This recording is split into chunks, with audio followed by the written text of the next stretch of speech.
Si tu es souvent fatigué, regarde pas seulement ce que tu fais durant tes journées.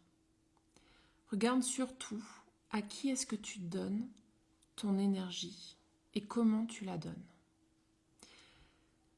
Pour le live du jour, on va parler de ce que signifie le trop plein, le trop donné et qu'est-ce que ça engendre. Je vais illustrer mes propos par plusieurs exemples pour peut-être vous faire réaliser si vous êtes ou pas dans cette situation. Premier exemple que j'avais envie de partager, c'est quand on est la personne qui sommes à l'écoute de tout le monde, quand on est là pour les autres, on les comprend, on les rassure, on est ce pilier pour l'extérieur et que nous, on se met de côté. On met nos opinions, on met nos pensées de côté. On est focus sur l'autre et pas focus sur nous.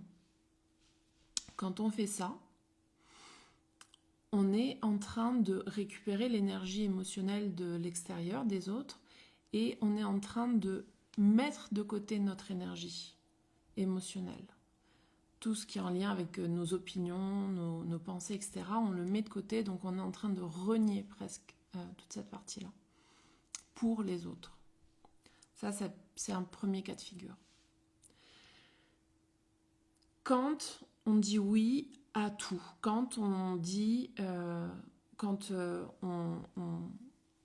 on n'est pas d'accord forcément sur une situation, mais que pour éviter un conflit, pour finalement ne pas avoir à discuter avec l'autre, ne pas rentrer dans un échange qui peut être houleux, on dit oui. On évite un conflit. Quand on veut faire plaisir à tout le monde, quand on veut vraiment... donc ça, c'est des cas de figure de se trop donner aux autres, finalement. Quand on veut dire oui à tout le monde par peur de ne pas pour ne pas les décevoir, en fait, pour ne pas avoir peur de les décevoir. Quand on aide tout le monde, dans nos proches, nos familles, nos amis, pour continuer à être perçu comme la gentille petite fille ou le gentil petit garçon et continuer d'être aimé.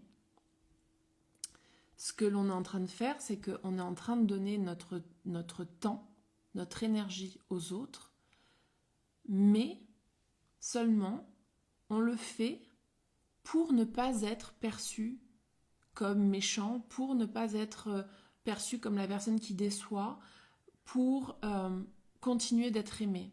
Donc c'est une stratégie de fuite en fait. On donne par peur.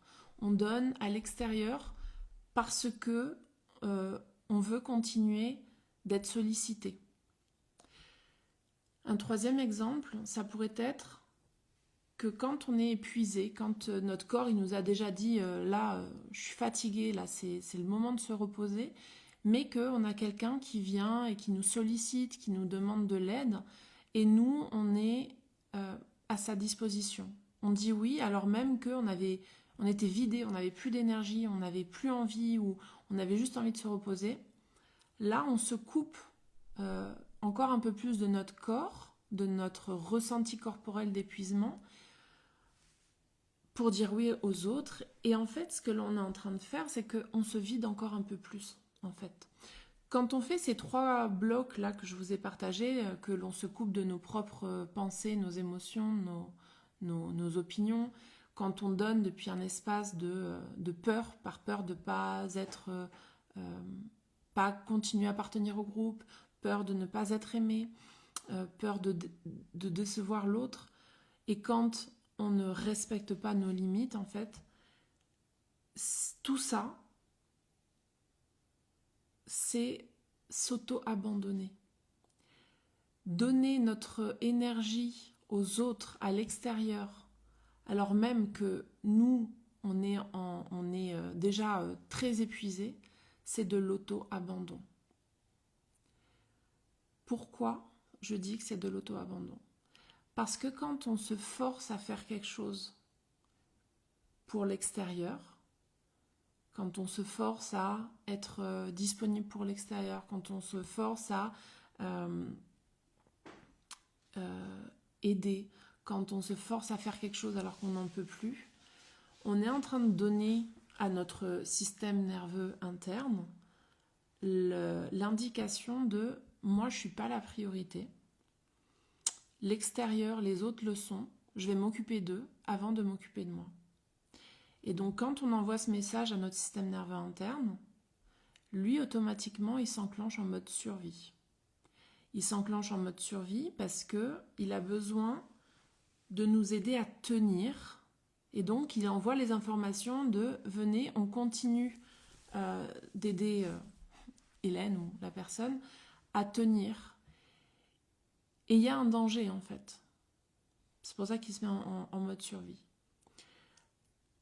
La clé du live d'aujourd'hui, il y a plusieurs thématiques, mais je ne veux pas m'éparpiller, mais la clé du live d'aujourd'hui, c'est de différencier depuis quel espace je suis en train de donner de ma personne. Est-ce que je suis en train de donner depuis un espace de don, un espace de plein, un espace où mon système nerveux interne il est en sécurité et donc je suis, on pourrait même dire, depuis un espace d'amour, de bienveillance, un espace qui va venir nourrir tout le monde finalement, parce que quand je suis dans cet espace de plein, tout le monde est nourri dans l'échange.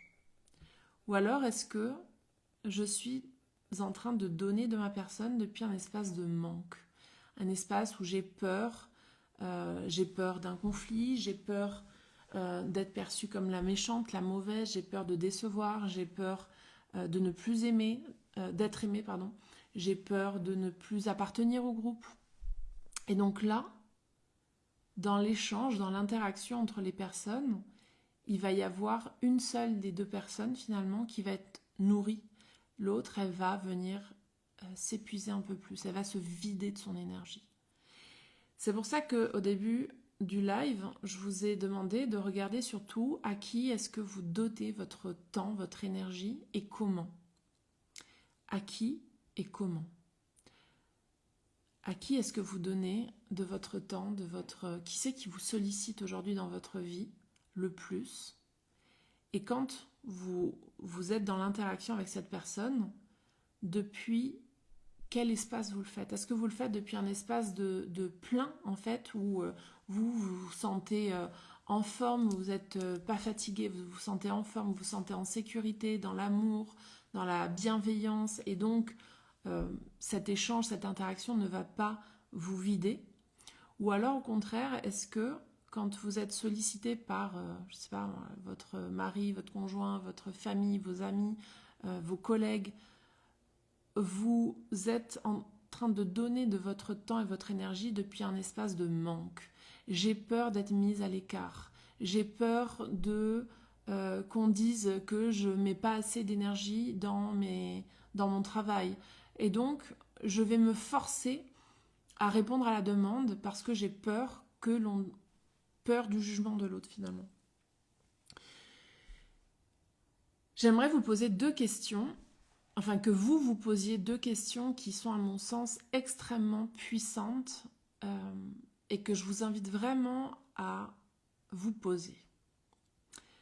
La première, c'est à qui est-ce que je donne aujourd'hui de mon temps, de ma personne, de mon énergie, en me mettant moi de côté, en me mettant moi en dernier. Donc je vais répéter cette question. À qui est-ce que je donne aujourd'hui de mon temps, de mon énergie, de ma personne, en me mettant moi en dernier? Laissez venir les réponses arriver toutes seules. Laissez-vous infuser et traverser vraiment par cette question et voyez ce qui émerge en premier en vous. À qui est-ce que je donne aujourd'hui de mon temps, de mon énergie, de ma personne et que je mets moi en dernier? Et juste après, j'aimerais que vous vous posiez la question: et quel est le véritable coût de faire ça? Qu'est-ce que ça me coûte vraiment de donner de mon temps, de mon énergie, de ma personne en me mettant en dernier? Je pense que ce sont deux questions qui sont absolument vitales à se poser pour comprendre comment on interagit avec l'extérieur, comment on est dans...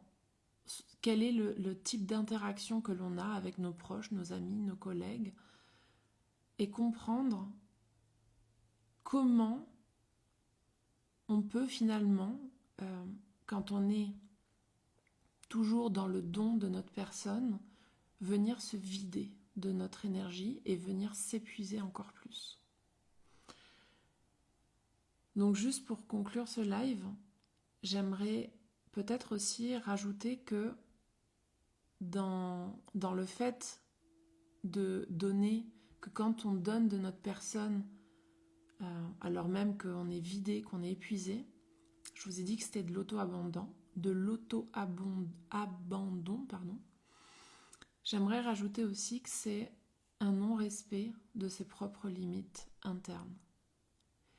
Et que finalement, ça contribue, le fait de ne pas respecter nos propres limites va venir contribuer au fait que l'on va se vider encore un peu plus de notre énergie. Parce qu'il existe une contradiction que l'on s'auto-crée à l'intérieur de nous. Et cette contradiction, c'est je donne aux autres alors même qu'à l'intérieur de moi, je n'arrive pas à me respecter. Je n'arrive pas à respecter mes propres limites.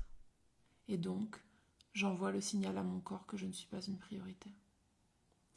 Et ça me vide chaque jour un peu plus de mon énergie vitale. Voilà pour le live du jour. C'est un live qui risque de vous remuer si vous êtes dans cette situation, si vous êtes dans les cas de figure que je vous ai cités au début du live. Ça va venir vous remuer et c'est normal. Le but d'aujourd'hui, c'était vraiment de vous secouer un petit peu, de vous faire voir peut-être d'autres façons de voir les choses pour que vous vous remettiez peut-être en question de à qui est-ce que j'ai envie à partir d'aujourd'hui de donner mon temps, mon énergie, ma personne.